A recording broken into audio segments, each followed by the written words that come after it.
Hello ಮಕ್ಕಳೇ, welcome back to my channel. ಇವತ್ತಿನ ವಿಡಿಯೋದಲ್ಲಿ ನಾವು 3ನೇ ತರಗತಿಯ ಕನ್ನಡ ಪುಸ್ತಕವಾದ ಸವಿ ಕನ್ನಡ ಭಾಗ 1 ಈ ಪುಸ್ತಕದಲ್ಲಿನ ಪಾಠ 3 ಸ್ವಾತಂತ್ರ್ಯ ದಿನಾಚರಣೆ. ಓಕೆ, ಈ ಪಾಠದ ಎಲ್ಲ ಪ್ರಶ್ನೋತ್ತರಗಳು ಹಾಗೂ ಭಾಷಾಭ್ಯಾಸದ ನೋಟ್ಸ್ನ ಇವತ್ತು ನಾವು ನೋಡೋಣ ಮಕ್ಕಳೇ.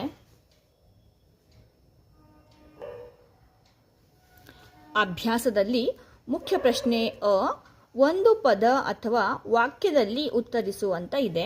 ಪ್ರಶ್ನೆ 1, ಮುಖ್ಯ ಗುರುಗಳು ಯಾರ ಸಭೆ ಕರೆದರು? ಉತ್ತರ, ಮುಖ್ಯ ಗುರುಗಳು ಶಾಲಾ ವಿದ್ಯಾರ್ಥಿ ಮಂತ್ರಿಮಂಡಲದ ಸಭೆ ಕರೆದರು. ಪ್ರಶ್ನೆ 2, ಸ್ವಾತಂತ್ರ್ಯ ದಿನವನ್ನು ಎಂದು ಆಚರಿಸುತ್ತೇವೆ? ಉತ್ತರ, ಸ್ವಾತಂತ್ರ್ಯ ದಿನವನ್ನು ಆಗಸ್ಟ್ 15ರಂದು ಆಚರಿಸುತ್ತೇವೆ. ಪ್ರಶ್ನೆ 3, ಯಾರು ಕ್ಷಮೆ ಕೋರಿದರು? ಉತ್ತರ, ಐಶ್ವರ್ಯ ಕ್ಷಮೆ ಕೋರಿದಳು. ಮುಖ್ಯ ಪ್ರಶ್ನೆ 2-3 ವಾಕ್ಯಗಳಲ್ಲಿ ಉತ್ತರಿಸುವಂತ ಇದೆ ಮಕ್ಕಳೇ. ಪ್ರಶ್ನೆ 1, ಮಂತ್ರಿಮಂಡಲದ ಸಭೆಯಲ್ಲಿ ಯಾವುದರ ಬಗ್ಗೆ ಚರ್ಚಿಸಿದರು? ಉತ್ತರ, ಮಂತ್ರಿಮಂಡಲದ ಸಭೆಯಲ್ಲಿ ಸ್ವಾತಂತ್ರ್ಯ ದಿನಾಚರಣೆಯ ಪೂರ್ವ ಸಿದ್ಧತೆಯ ಬಗ್ಗೆ ಚರ್ಚಿಸಿದರು. ಪ್ರಶ್ನೆ 2, ಸ್ವಾತಂತ್ರ್ಯ ದಿನಾಚರಣೆ ಎಂದರೇನು? ಬ್ರಿಟಿಷರ ದಾಸ್ಯದಿಂದ ನಮ್ಮ ದೇಶ ಸ್ವತಂತ್ರವಾದ ದಿನದ ನೆನಪಿಗಾಗಿ ಪ್ರತಿ ವರ್ಷ ದೇಶದಾದ್ಯಂತ ಆಚರಿಸುವ ಹಬ್ಬವನ್ನು ಸ್ವಾತಂತ್ರ್ಯ ದಿನಾಚರಣೆ ಎನ್ನುತ್ತೇವೆ. ಪ್ರಶ್ನೆ 3, ಐಶ್ವರ್ಯ ನೀಡಿದ ಸಲಹೆ ಏನು? ಉತ್ತರ, ಧ್ವಜಸ್ತಂಭದ ಸುತ್ತ ರಂಗವಲ್ಲಿ ಹಾಕಿದರೆ ಚೆನ್ನಾಗಿರುತ್ತದೆ ಎಂದು ಐಶ್ವರ್ಯ ಸಲಹೆ ನೀಡಿದಳು. ಪ್ರಶ್ನೆ 4, ಕ್ರೀಡಾ ಮಂತ್ರಿ ವಹಿಸಿಕೊಂಡ ಕಾರ್ಯವೇನು? ಮಂತ್ರಿಮಂಡಲದ ಸದಸ್ಯರೆಲ್ಲರೂ ಸೇರಿ ಆಟೋಟ ಸ್ಪರ್ಧೆ ನಡೆಸಿ ವಿಜೇತರ ಪಟ್ಟಿಯನ್ನು ತಯಾರಿಸುವ ಕಾರ್ಯವನ್ನು ಕ್ರೀಡಾ ಮಂತ್ರಿ ವಹಿಸಿಕೊಂಡರು. ಪ್ರಶ್ನೆ 5, 3ನೇ ತರಗತಿಯವರು ವಹಿಸಿಕೊಂಡ ಕಾರ್ಯ ಯಾವುದು? 3ನೇ ತರಗತಿಯವರು ಧ್ವಜಸ್ತಂಭವನ್ನು ಸಿಂಗರಿಸುವ ಕಾರ್ಯವನ್ನು ವಹಿಸಿಕೊಂಡರು. ಮುಖ್ಯ ಪ್ರಶ್ನೆ ಕಾರಣ ಕೊಡು. ಫಸ್ಟ್ 1, ಮುಖ್ಯ ಗುರುಗಳು ಮಂತ್ರಿಮಂಡಲದ ಸಭೆ ಕರೆದರು. ಇದಕ್ಕೆ ನಾವು ಕಾರಣವನ್ನು ಬರಿಬೇಕು. ಮುಖ್ಯ ಗುರುಗಳು ಸ್ವಾತಂತ್ರ್ಯ ದಿನಾಚರಣೆಯ ಪೂರ್ವ ಸಿದ್ಧತೆಯ ತಯಾರಿ ಮಾಡಲು ಸಭೆಯನ್ನು ಕರೆದರು.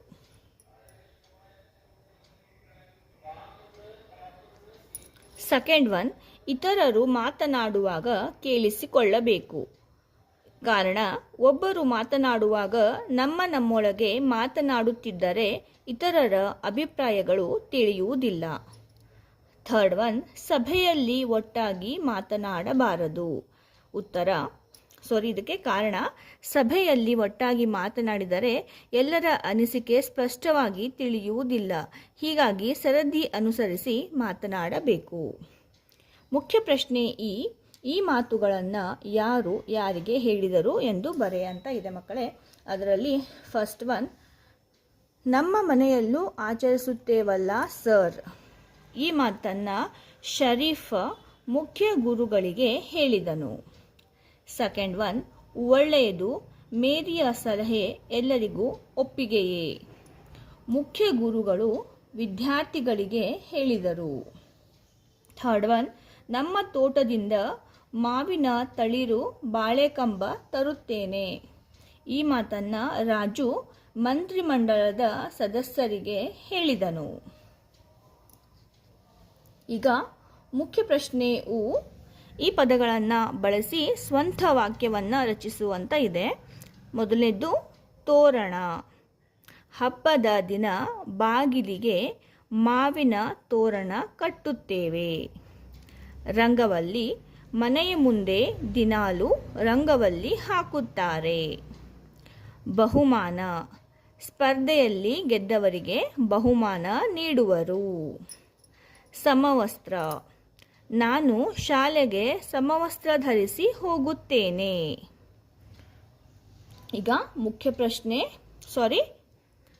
ಈಗ ಸಾಮರ್ಥ್ಯಾಧಾರಿತ ಅಭ್ಯಾಸಗಳನ್ನು ನೋಡೋಣ ಮಕ್ಕಳೇ.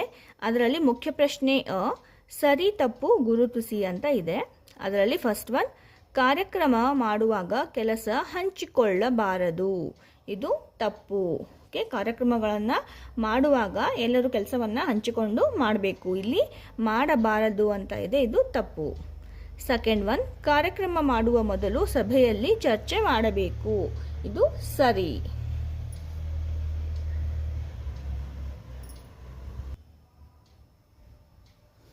ಥರ್ಡ್ ಒನ್, ಚರ್ಚೆಯಲ್ಲಿ ಇತರರು ಮಾತನಾಡುವಾಗ ಕೇಳಿಸಿಕೊಳ್ಳಬೇಕು. ಇದು ಸರಿ. ಫೋರ್ತ್ ಒನ್, ಸಭೆಯಲ್ಲಿ ಒಟ್ಟಾಗಿ ಮಾತನಾಡಿದರೆ ತೊಂದರೆ. ಸರಿ. ಫಿಫ್ತ್ ಒನ್, ಸಭೆಯಲ್ಲಿ ಒಬ್ಬರ ಅನಂತರ ಒಬ್ಬರು ಮಾತನಾಡಬಾರದು. ಇದು ತಪ್ಪು. ಸಿಕ್ಸ್ತ್ ಒನ್, ಇತರರ ಒಳ್ಳೆಯ ಮಾತನ್ನು ಕೇಳಬೇಕು. ಸರಿ. ಈಗ ಮುಖ್ಯ ಪ್ರಶ್ನೆ ಆ ಉತ್ತರಿಸು ಅಂತ ಇದೆ ಮಕ್ಕಳೇ. ನೀನು ಶಾಲೆಯಲ್ಲಿ ವಹಿಸಿಕೊಂಡು ಮಾಡಿದ ಒಂದು ಕೆಲಸವನ್ನು ಬರೆ ಅಂತ ಕೇಳಿದರೆ, ನಾನು ಶಾಲೆಯಲ್ಲಿನ ಗಿಡಗಳಿಗೆ ನೀರು ಹಾಕುವ ಕೆಲಸವನ್ನು ವಹಿಸಿಕೊಂಡಿರುವೆ.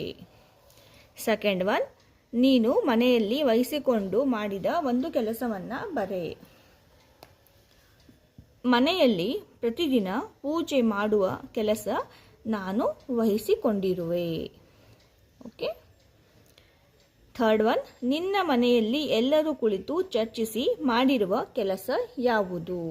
ಓಕೆ, ಇದು ಮನೆಯಲ್ಲಿ ಎಲ್ಲರೂ ಕುಳಿತು ಬೇಸಿಗೆ ರಜೆಯಲ್ಲಿ ಪ್ರವಾಸಕ್ಕೆ ಹೋಗುವ ಬಗ್ಗೆ ಚರ್ಚಿಸಿದೆವು. ಓಕೆ, ಈಗ ನೋಡಿ ಇಲ್ಲಿ ಮುಖ್ಯ ಪ್ರಶ್ನೆ ಇಲ್ಲಿ ನೋಡಿ ಮುಖ್ಯ ಪ್ರಶ್ನೆ ಚಿತ್ರ ನೋಡಿ ಸಲಹೆ ನೀಡು ಅಂತ ಕೊಟ್ಟಿದ್ದಾರೆ. ಓಕೆ, ನೋಡಿ ಇಲ್ಲಿ ಚಿತ್ರವನ್ನು ಕೊಟ್ಟಿದ್ದಾರೆ. ಇದನ್ನು ನೋಡಿಬಿಟ್ಟು ನಾವು ಇದಕ್ಕೆ ಸಲಹೆಯನ್ನು ಬರೀಬೇಕು. ಹುಡುಗರು ಕೊಳದಲ್ಲಿ ಈಜುತ್ತಿದ್ದಾರೆ.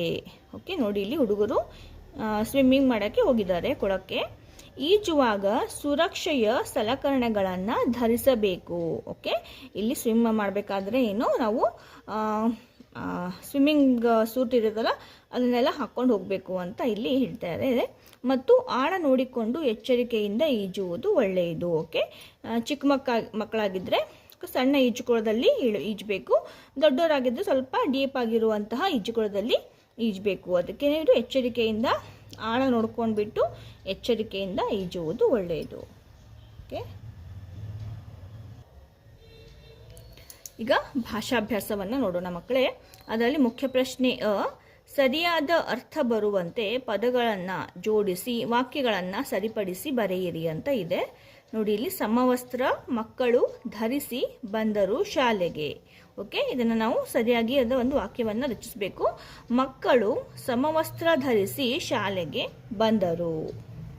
ಸೆಕೆಂಡ್ ಒನ್, ಮಕ್ಕಳು ಸಾಂಸ್ಕೃತಿಕ ನಡೆಸಿಕೊಟ್ಟರು ಕಾರ್ಯಕ್ರಮ. ಮಕ್ಕಳು ಸಾಂಸ್ಕೃತಿಕ ಕಾರ್ಯಕ್ರಮ ನಡೆಸಿಕೊಟ್ಟರು. ಥರ್ಡ್ ಒನ್, ಕೈತೋಟದಲ್ಲಿ ಶಾಲೆಯ ಹೂ ಗಿಡಗಳಿವೆ. ಶಾಲೆಯ ಕೈತೋಟದಲ್ಲಿ ಹೂ ಗಿಡಗಳಿವೆ.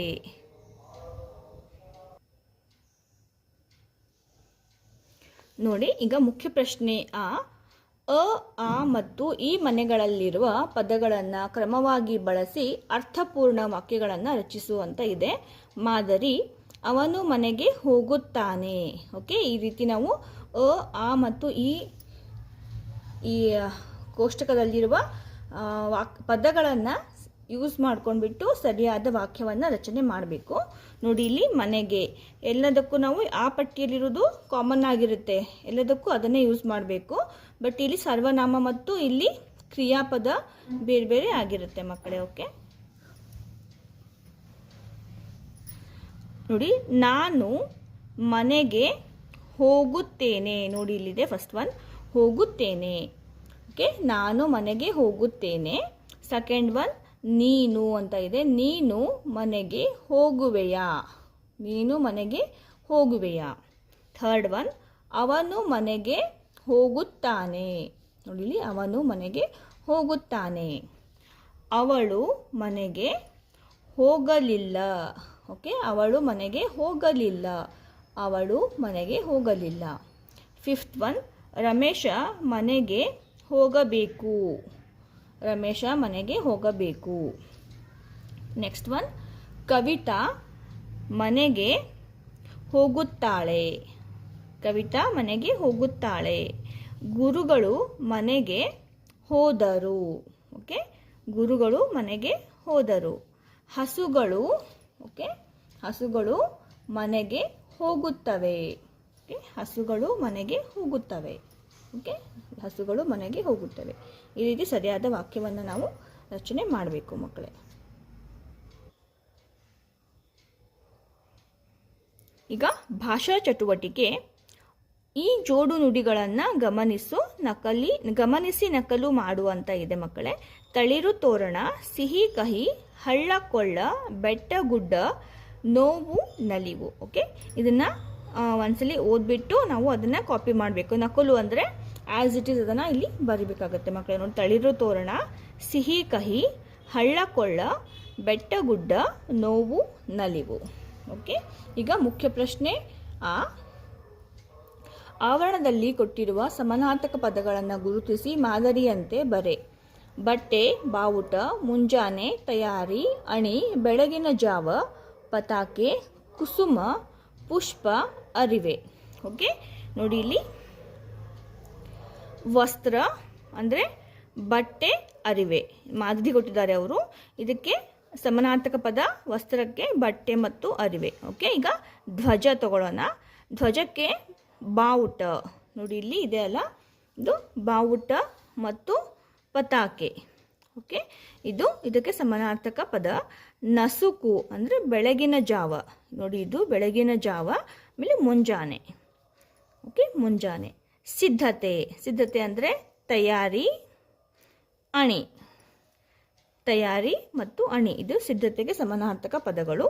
ಹೂವು ಅಂದರೆ ಪುಷ್ಪ. ಓಕೆ ಮತ್ತು ಕುಸುಮ, ಪುಷ್ಪ, ಕುಸುಮ ಇದು ಹೂವಿನ ಸಮಾನಾರ್ಥಕ ಪದಗಳು. ಮಕ್ಕಳೇ, ಇಲ್ಲಿಗೆ ಪಾಠ 3 ಸ್ವಾತಂತ್ರ್ಯ ದಿನಾಚರಣೆ ಈ ಪಾಠದ ಎಲ್ಲ ಪ್ರಶ್ನೋತ್ತರಗಳು ಹಾಗೂ ಭಾಷಾಭ್ಯಾಸ ಮುಕ್ತಾಯವಾಗಿದೆ ಮಕ್ಕಳೇ. ಐ ಹೋಪ್ ನಿಮಗೆ ಈ ವಿಡಿಯೋ ಇಷ್ಟ ಆಗಿದೆ ಅಂತ ಭಾವಿಸ್ತೀನಿ. ಇಷ್ಟ ಆಗಿದ್ರೆ ಒಂದು ಲೈಕನ್ನು ಮಾಡಿ. ಇದೇ ರೀತಿ ಹೆಚ್ಚಿನ ಕನ್ನಡ ನೋಟ್ಸ್ಗಳಿಗಾಗಿ ನಮ್ಮ ಚಾನಲನ್ನು ಸಬ್ಸ್ಕ್ರೈಬ್ ಮಾಡ್ಕೊಳ್ಳಿ. ಮತ್ತೆ ಸಿಗೋಣ ಮುಂದಿನ ಪಾಠದ ಪ್ರಶ್ನೋತ್ತರದೊಂದಿಗೆ ಮಕ್ಕಳೇ. ಅಲ್ಲಿವರೆಗೂ ಟೇಕ್ ಕೇರ್. ಬಾಯ್ ಬಾಯ್.